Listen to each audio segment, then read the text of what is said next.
সূরা ফাতিহায় আমিন শব্দটি না থাকার পরেও কেন আমরা আমিন বলা নিয়ে বাড়াবাড়ি করি? আমিন শব্দটি কিভাবে সংযোজিত হলো? আমিন শব্দটি সূরা ফাতিহার মধ্যে নাই। সূরা ফাতিহার আয়াত কয়টা ভাই?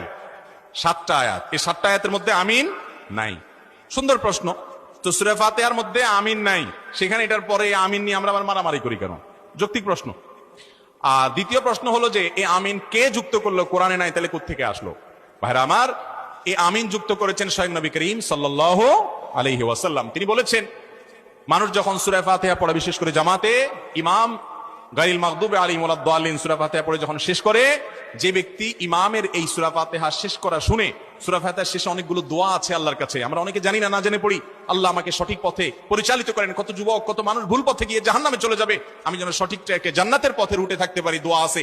এই দোয়া ইমাম করার পর মুক্তাদিরা যারা আমিন বলে এবং যাদের আমিন ফেরেশতারা ওই সময় আমিন বলে, সে আমিনের সাথে মিলে যাবে, আল্লাহ রাব্বুল আলামিন তাদেরকে মাফ করবেন।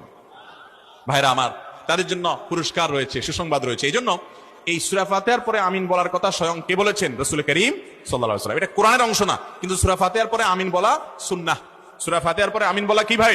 সুন্নাত। এখন জোরে বলবো নাকি আস্তে বলবো? উভয় রকমের হাদিস আছে ওয়াইল ইবনে হুজর রাদিয়াল্লাহু তাআলা আনহু থেকে। এটা নিয়ে গন্ডগোল করার কথা হাদিসে নাই। হাদিসে দুই রকমের কথাই আছে এবং দুই রকমের কথাই উলামায়ে কেরাম নিজ নিজ গবেষণার দলিল হিসেবে পেশ করে থাকেন।